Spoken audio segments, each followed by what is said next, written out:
Okay, everyone, once you've handed in your 4 assignments and starred the one for approval and get approval, you need to enlarge it. I want to show you a trick on how to enlarge a small drawing to a big drawing. First, focus on that one, okay? We don't need to see the other ones. Then what I'm going to do is I'm going to fold it twice, kind of like we did with the paper at first. Fold it once, fold it again. And it's going to give me 4 quarters, or 4 quadrants if you want to talk in math terms. And I'm just going to outline those. So now I have 4 different spaces, and that will help me when I enlarge on my big paper, on my cover. So I'm going to hold my cover here and then keep this right on the side so I can see it. Now, if you have a ruler, you can measure halfway around, across and down, but I'm just going to eyeball it really lightly. It's not the most perfect, but it's okay. And it gives me my 4 quadrants. Then what you're going to do is you can focus on each one of the quadrants. I look here, I see that this part of the L maybe comes over here. I might have part of the I here, and I see some of the S kind of coming like that.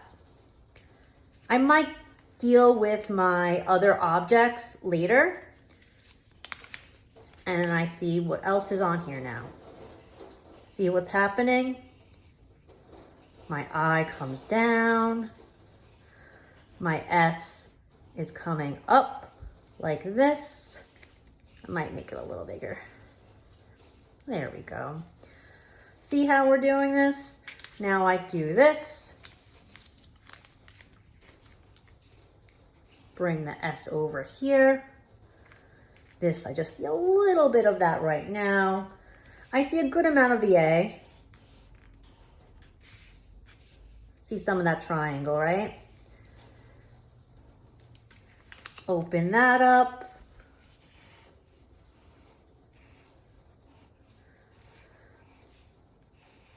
Oops, my S goes over, it overlaps my A. So I'm gonna have to erase that line, aren't I? That's okay. Bring that curve down there. It's looking a little different, but overall, my Lisa's fitting pretty well, don't you think?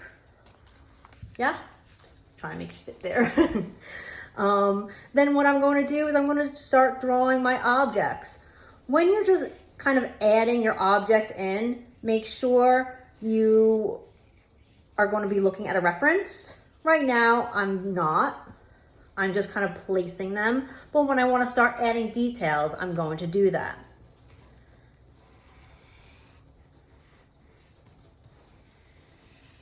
There's my pencil shape. I'm not going to even do any details right now until I have a picture of it. And then my crayon.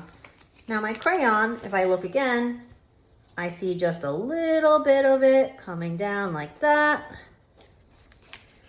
And then it comes up through my L.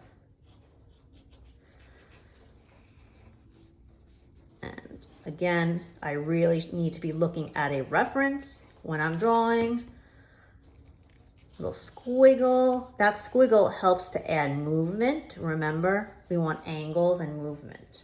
Okay? So after I have my basic shapes on here, I'm going to want to find my object pictures that I looked up on my Word document and use them to really get my details in there.